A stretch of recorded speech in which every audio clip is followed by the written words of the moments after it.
আমাকে যদি কেউ জিজ্ঞেস করে যে আপনার পছন্দের খাবার কোনটি, তাহলে তো আমি কোনো কিছু না ভেবে একেবারে এক কথায় অ্যান্সার দিয়ে দেবো কাবাব।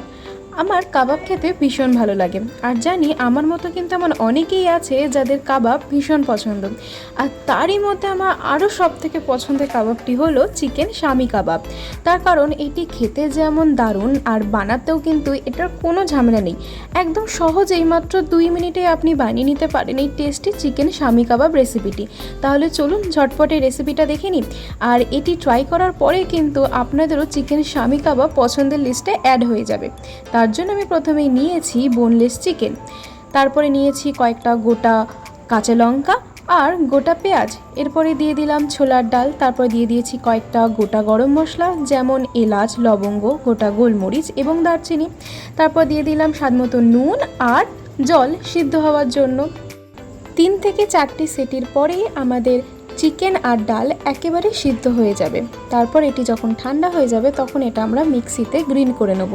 এবং এখন কিন্তু আমাদের কিছু গুঁড়ো মশলা অ্যাড করতে হবে, যেমন লঙ্কা গুঁড়ো, হলুদ গুঁড়ো, জিরে গুঁড়ো, ধনে গুঁড়ো আর আদা রসুনের পেস্ট।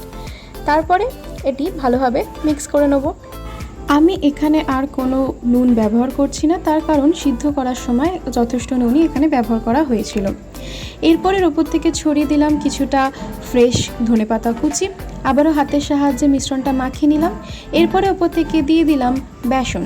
এরপরে একদম সামান্য পরিমাণ জল দিয়ে বেসনের সাথে মিশ্রণটা আবারও হাতের সাহায্যে খুব ভালোভাবে মাখিয়ে নেব।